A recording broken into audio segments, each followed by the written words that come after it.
Bobby Owsinski's Inner Circle. I'm Bobby Owsinski, and this is a show all about music, music production, and the music business. Today we're going to look back on some of the things that happened last year in the world of music business and music production. If you haven't heard about some of these, I'm not surprised, since I forgot about many of them myself, even though I talked or wrote about them during the year. So let's get started. Here's something that just happened last week. Songwriters are actually getting their first raise since 2006. The Copyright Royalty Board decided to give songwriters a raise from 9.1 cents to 12 cents.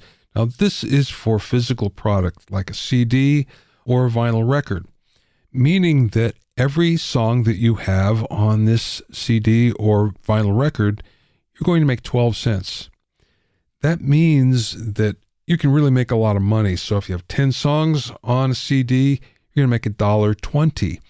This is why songwriters really got rich in the past, because if you sold 1 million, well, add it up. Even at 9.1 cents, turned out to be a lot of money. And when physical sales dried up and most of the music consumption went to streaming, their income went down a lot, which is why you heard a lot of complaining that, oh, things aren't the way they used to be. Yes, of course they're not, because the medium that you get paid on has changed. That being said, songwriters now have gotten a substantial raise as long as it's on physical. Speaking of raises, during the last year, songwriters on streams have also gotten a raise, although it's not quite as much as on physical product.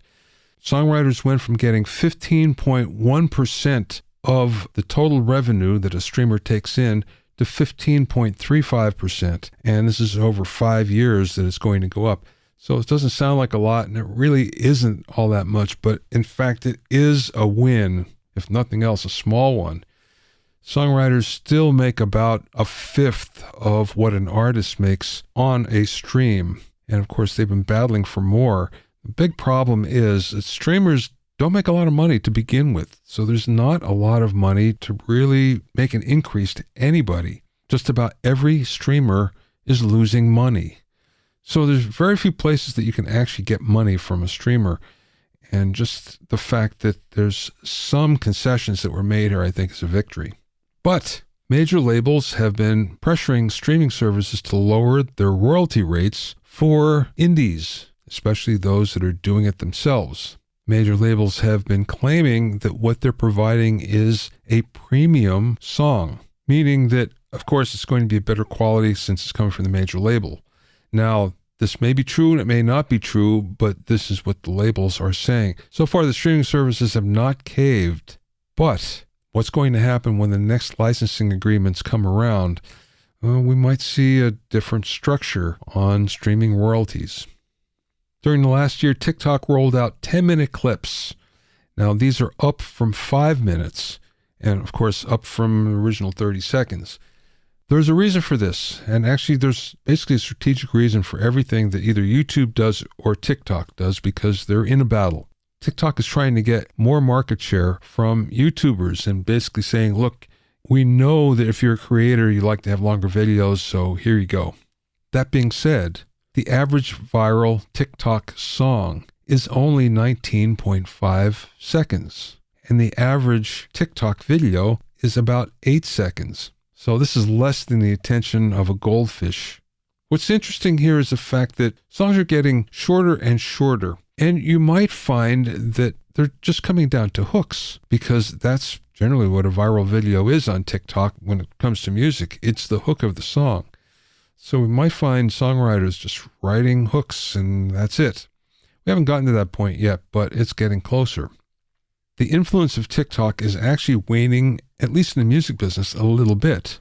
One of the things that major labels and promoters like to think is that they can control a certain medium, and TikTok was something that they thought they could control and get a hit from, and that's less and less likely to happen because the algorithm that's picking the video has nothing to do with if the major label or a label is advertising or not. But there's something that's actually making them think twice about TikTok anyway. It used to be that if you had a hit, a music hit on TikTok, you would make a lot of money from it because creators, songwriters don't make that much money on TikTok. They make even less than from YouTube. But what would end up happening is that all of a sudden Spotify streams would explode. So you would find that the streaming services were actually paying you a lot more money because of that viral hit. But that's actually waning here. So now we're finding in the last quarter or so that a viral music hit on TikTok isn't actually getting you as much money as it used to because it's not triggering the streams on the major streaming services. So this may mean that the age of TikTok, at least for music, might be beginning to wane a little bit. Speaking of waning, playlists used to be the big thing. If you could get on a major playlist on Spotify, Amazon Music, Apple Music, Deezer, then guess what? You could probably really up your streams by a lot. As a matter of fact, you may even have a hit, and we've seen in the past how some hits have become that way only because of their placement on a particular Spotify playlist. That being said, that's not happening anymore. And one of the reasons why is that major labels are controlling 70 to 87% of the major playlists. Now, this is thanks to the many promotions that Spotify has, especially where they're actually paying to get their artists on the playlist. But what that means is there's less space for indie artists. And as a result, and what we find is that they're actually just calling up on demand the songs they want to hear. Users are also finding the playlists are great for background music, but when they really want to get into it and listen to things they want, they're going to manually call that song up. This was a year for very interesting scams, and speaking of playlists, there was one about playlist hijacking that was pretty interesting. So what would happen is when people make a playlist, you can either put it in private mode or you can put it in collaborative mode. In collaborative mode, it means that other people can add to the playlist. And that's what would happen. We would find artists and labels and scammers that would just go look for these open playlists and then would add all of their songs. So you'd go to play your playlist and all of a sudden there'd be all this music on there that you never put there. You don't even know what it is. The only way around this is to stop having an open collaborative playlist. So that's a scam that's happening, but it's not necessarily one that Spotify or any other streaming service can do much about.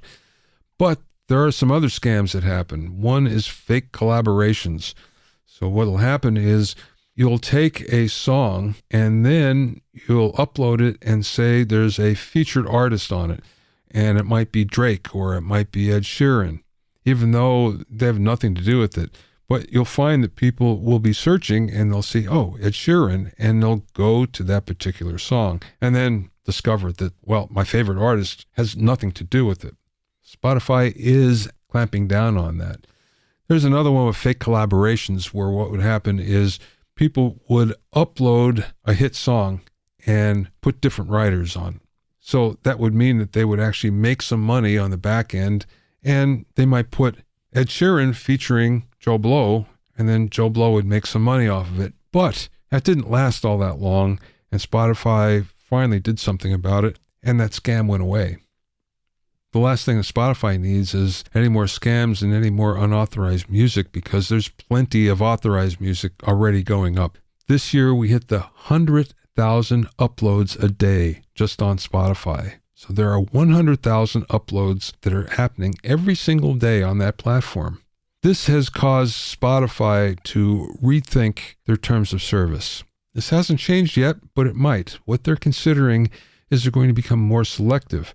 So in looking back, they find that 80% of Spotify artists have fewer than 50 monthly listeners. What they may end up doing is charging. If you don't get X amount of listeners, X amount of streams per month, then they're going to charge you for actually keeping that song in their library, or else they're going to take it down. So this may be something coming in the future. It's something that they're considering right now because there's only so much storage space. Yes, storage space is cheap, but the fact of the matter is, Spotify, who's not making any profits, has shareholders that are saying, when are you going to return some money? And by looking at this more closely, this might be a way they can cut costs.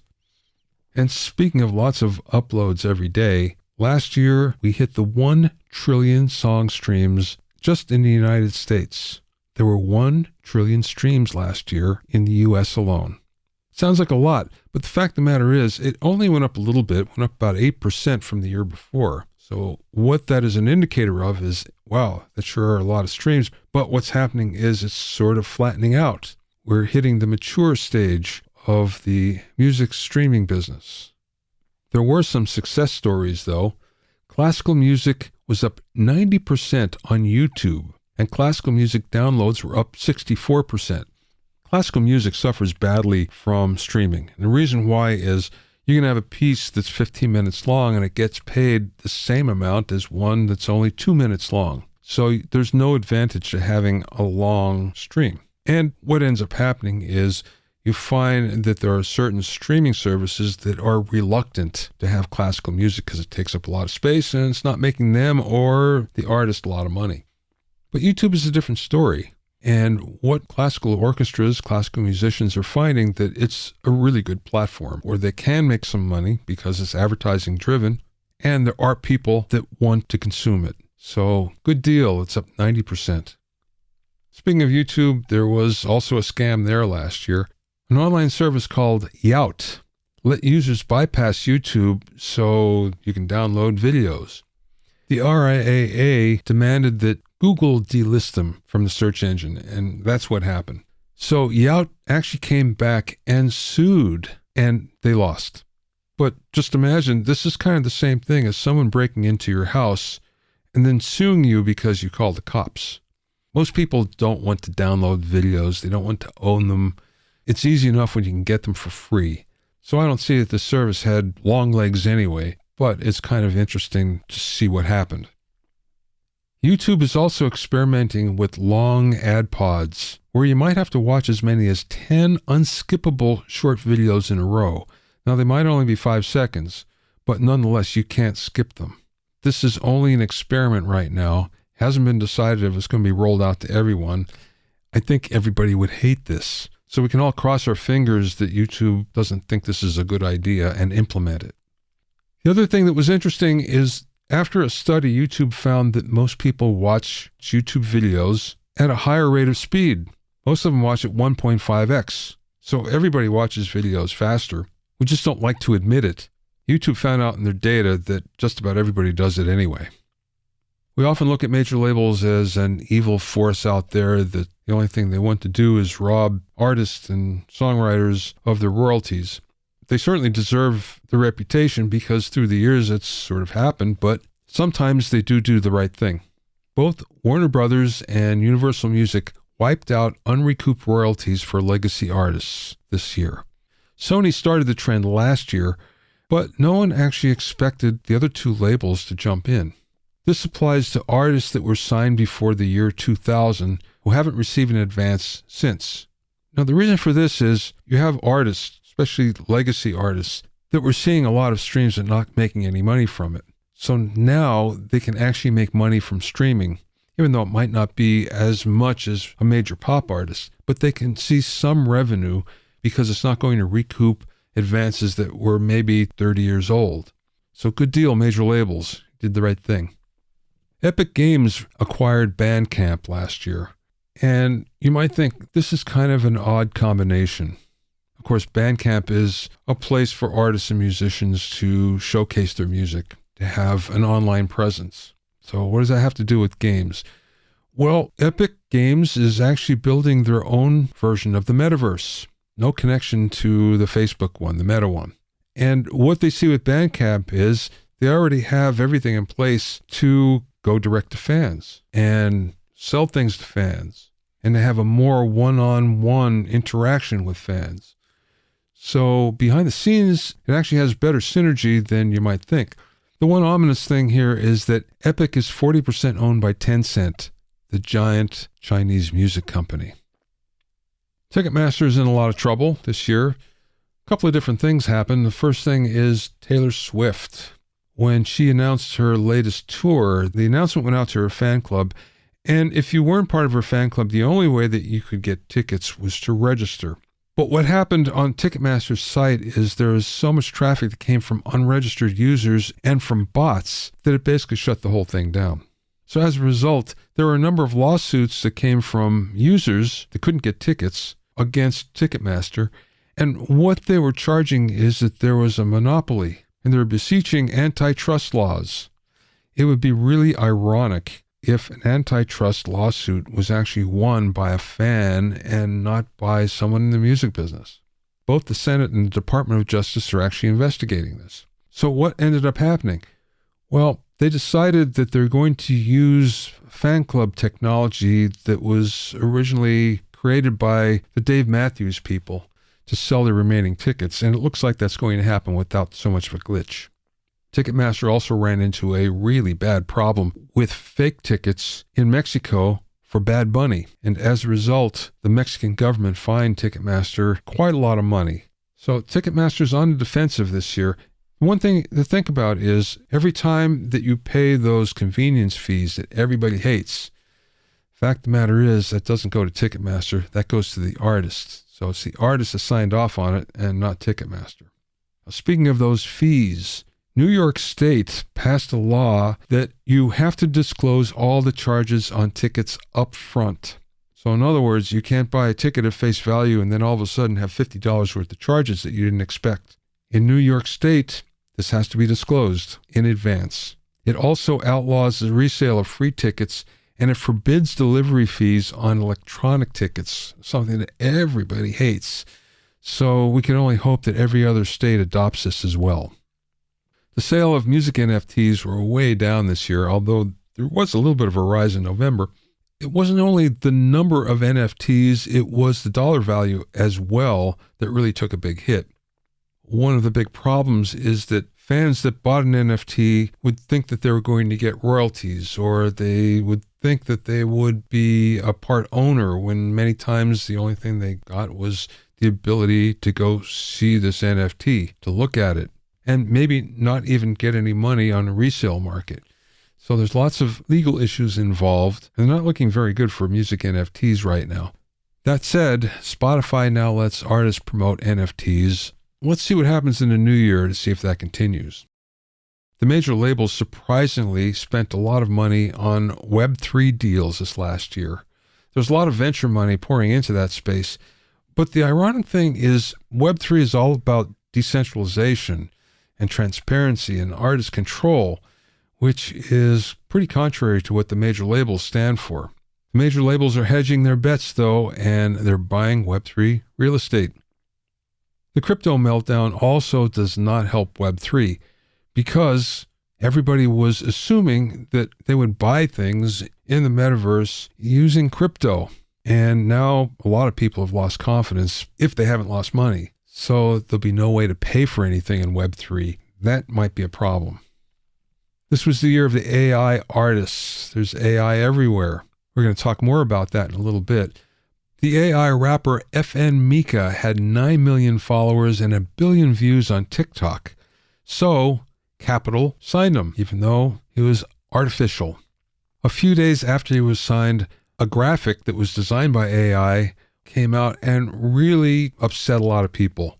So much so that the black industry professionals had a big protest, and as a result, Capitol dropped them after about a week.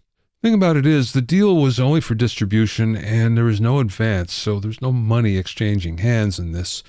But it was enough of a backlash that it scared the other major labels from signing an AI artist, at least for now. You probably read a lot about major artists selling their catalogs for huge amounts of money. I think the only one that never went through was Pink Floyd, and that was because they're asking too much. They're probably not going to get anywhere close to it now because since the recession has hit, since interest rates have really gone up high, the whole idea of selling your catalog or someone purchasing your catalog for a lot of money, that's pretty much gone away. So we've seen that area slow down a lot in 2022. One thing that didn't slow down was vinyl. Vinyl was up 22% just in the first half of the year alone, and it made about $570 million. That accounts for about 10% of the overall revenue that labels bring in. Streaming still accounts for 84% though. And what's scary here is the average revenue per user fell just a little bit, but it did fall. And it's telling us, as I said before, that streaming is slowing a little bit. And that's going to change the thinking in label boardrooms everywhere. One thing we found out this year is vinyl buyers are not boomers like everybody thought. In fact, they're newbies that have just started purchasing in the last 5 years or so. Not only do they listen to the vinyl, some of them just want to display the vinyl. And this is something that we knew way back when vinyl was the only thing we could buy. Many of us bought a record because we liked the cover, and that's happening again. So packaging is a big factor, but so is artist support. The thing that's selling most are current releases by new artists. So it's not legacy artists, although there are some that are selling really well. But again, it's newer artists that are selling the most. Ireland took a big step this year by paying artists and musicians a basic income. This has been the dream of artists and musicians everywhere. If only I didn't have to worry about money so I could work on my art all day. Well, guess what? At least in Ireland, now you can. Problem is there are 9,000 artists and musicians in the country, and there's only enough to fund 2,000 of them. That being said, they're going to get $330 per week for the next 3 years. One of the big things that we've seen change in the last year is that social media has become less social and more entertainment. People are actually going on there not so much to interact, but to be entertained. This is actually good news for artists because we started to see them burn out on social media and getting really tired of social posting. We've seen pushback from Halsey and Charlie Puth, Charlie XCS, even Ed Sheeran. Many artists are pulling the plug because it's just too much work. But the fact of the matter is, if we're looking more there for entertainment than interaction, that may change the equation a little bit. Finally, artists are finding touring to be too expensive. And there's a lot of reasons. One is the general costs are a lot more. Hotel rooms, gas, restaurant food just costs a lot more than it ever did, while the price per gig isn't really going up all that much. If you're on a higher level, well, you can't find crews or trucks. They're all out. One of the things that happened during COVID was a lot of the road crew just decided to retire or find something else to do, and they're not coming back. So there's a distinct shortage of road crew out there. If you're in the UK, everything is way more expensive because of Brexit. Something that we didn't see during COVID because Brexit was fairly new, but now that that's over, we're seeing the results of it, and it's not pretty. So these are just some of the things that happened during 2022 in the music business side of the business.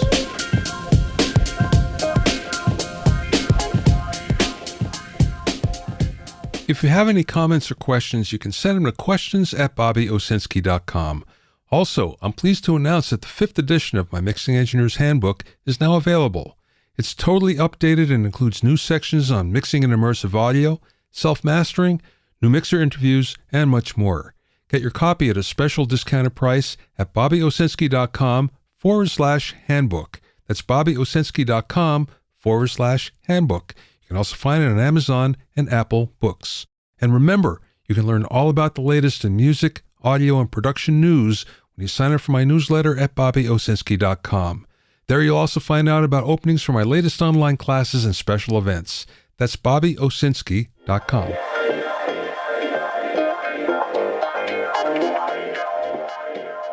Okay, let's talk about music production now and the things that happened in 2022. The beginning of the year saw a lot of enthusiasm for Atmos. We saw more and more studios that were converting from stereo to Atmos. And in general, there's just a lot of buzz about it. But by December, that's died down a whole lot. Enthusiasm is definitely declining. One of the things that happened was all these studios that rushed to build a new Atmos room found that there wasn't actually all that much work. Major labels were sending out their catalog to be remixed, but in fact, they were just looking for cheap work. So if you had a big studio that just did a $100,000 refit, you couldn't get the price that you actually needed to pay for that. The labels are paying $400 or $500 per mix. And these mixes are going out to people that you might not think are super highly qualified. They're not going to A-list mixers or B-list or even C-list mixers. They're going to people that are just entering the business because they're working for cheap. What happens on a lot of these, it has nothing to do with taking all the tracks. All you're getting is stems, and you're remixing from there, and there's not a whole lot that you can do with it. But you're going to stay a lot truer to the original stereo mix, which is what the labels want. Now, a threat to even those cheap remixes are some of the upmix plugins that are coming about. So all you have to do is put a song through it and you're going to get a pseudo Atmos mix, which for many labels, that's going to be enough. It turns out, though, that whenever you get some experience, especially the more experienced mixers, as they gain experience with Atmos, they find that they actually prefer stereo. And one of the reasons why is with a lot of music that we're used to, especially rock music, pop music, a lot of the glue that makes the songs work is lost in an immersive mix. So it's not nearly as compelling as the stereo version.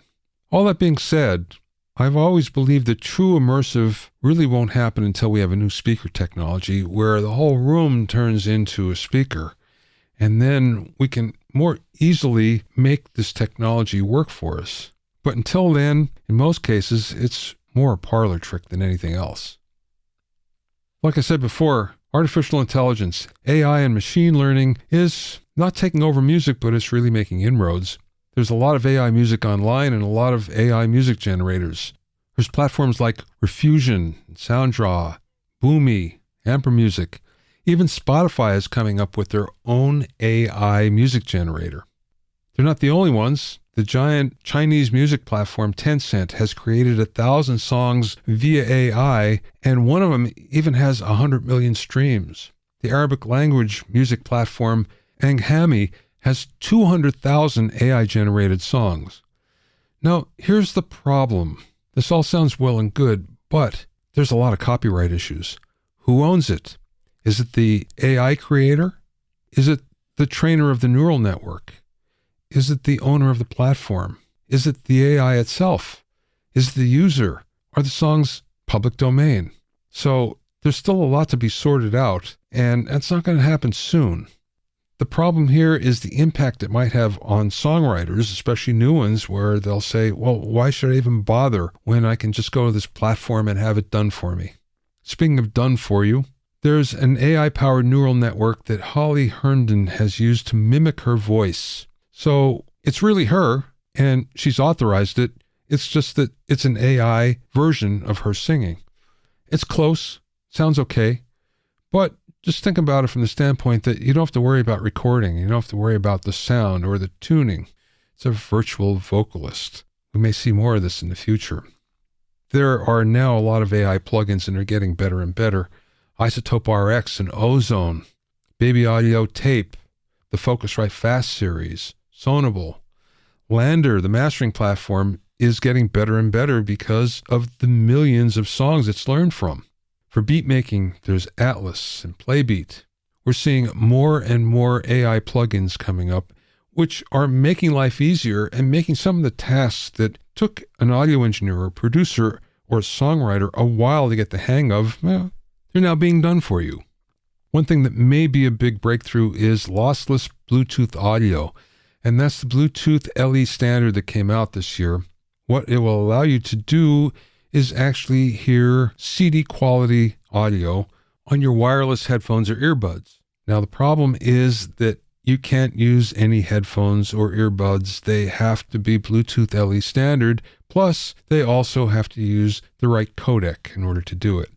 Bluetooth LE actually stands for low energy, and the whole idea behind that is they won't take up as much power, so they'll last a lot longer, but the lossless audio is a nice byproduct. Speaking of tech, USB4 is now here. This uses the same connector as Thunderbolt and USB-C. It has an option for a fast transfer speed of up to 40 gigabits per second, just like Thunderbolt. So now, as if there wasn't enough confusion between Thunderbolt 3 and Thunderbolt 4 and USB-C, now we have USB4 in the mix as well. Because of COVID, NAMM moved their annual January NAMM Fest in Anaheim from January to June this year. There are about 70% fewer visitors than normal, and a lot of manufacturers didn't show. Gibson, Fender, Roland, Marshall, Universal Audio. Many European companies didn't show because in January it's a nice holiday from them, from the snow and from the cold. In June, not so much. There was no downstairs Hall E, which everybody loves. But everyone who attended loved it because there were fewer people to deal with. You don't have to worry about the crowd so much. It was a nice size. Next year, instead of January, it'll be in April. MI sales were huge during COVID, and manufacturers couldn't get enough product. As a result, they made a lot during 2021, and guess what? Things returned to normal in 2022, and there's a huge amounts of inventory everywhere. So two things happen as a result. There's not as much new gear that come out this year because they're trying to sell off the stuff they had in stock. This is not only manufacturers, but it's retailers as well. This has happened before, so we know that it takes about 2 years for everything to return to normal. The good thing is there was a pretty big influx of new players, and the new players are good for the industry, good for manufacturers, good for MI in general. One of the things we never thought would happen is Universal Audio unlinked their plugins from their platform. So now with UAD Spark, it's a subscription service. If you want to subscribe to the plugins, you can. If not, not a big deal. But now you're not tied into UAD hardware if you don't want to be. Slate Digital was acquired by Audiotronics this year. Audiotronics already owns SSL and Calrec and Allen & Heath and Sound Devices and a few others. So this is becoming one of the giants in the professional audio industry, especially now with Slate Digital on board. One of the things we heard about a lot last year was the chip shortage. And this was big across all industries that use integrated circuits. One of the things that really made it bad was the fact that there was a huge fire at the AKM plant in Japan. And as a result, one of the major audio chip manufacturers just was no longer supplying anything. You haven't heard anything about audio chips or integrated circuits in general not being available, as that whole thing has finally eased. And we're finding that audio chips like audio to digital converters, digital audio converters, they're now much more accessible, and we're finding them in new products and cars as well. A big development was the fact that smart speaker sales are way, way down. It was only a few years ago where everyone thought this is going to be the next big thing, and it was for a little bit. But it turns out that people didn't use the capabilities as much as they could. Mostly what they're using it for is ask for music or the weather outside. This really hurt Amazon especially because they had a huge division. Their Alexa division was huge. And they always thought that voice was going to be their secret sauce, in that people would then order things from Amazon through the voice assistant in a smart speaker. That didn't happen, like I said. People were afraid of the voice assistant, and they were afraid of the smart speaker because of privacy issues. So they either turned them off after they bought them, or they didn't use them all that extensively. As a result, Amazon laid off 10,000 people from its Alexa division not that long ago. It turns out that Amazon was losing money on every smart speaker that it sold, in the hopes that people would use it to buy more things off of Amazon, which we know didn't happen. And finally, one last thing that's sort of music related, but is interesting nonetheless. There will be no more Elvis weddings in Las Vegas. Yes, people traveled to chapels in Las Vegas just to be married by a fake Elvis. That will no longer happen because the company that controls the name, likeness, and image of Elvis Presley has ordered all these operators to stop. So if there's a wedding with Elvis officiating in your plans, well, you have to plan something else. These are all the things that happened in 2022. We can only hope that 2023 will be just as interesting.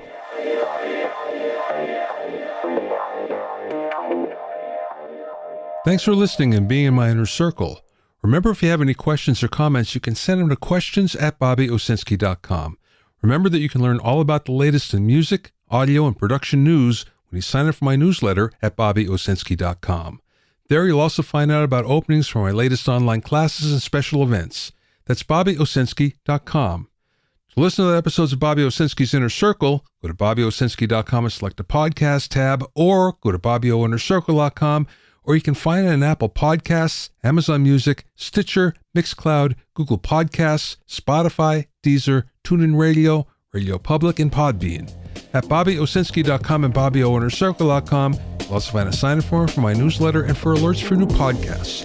This is Bobby Owsinski. I will see you next time.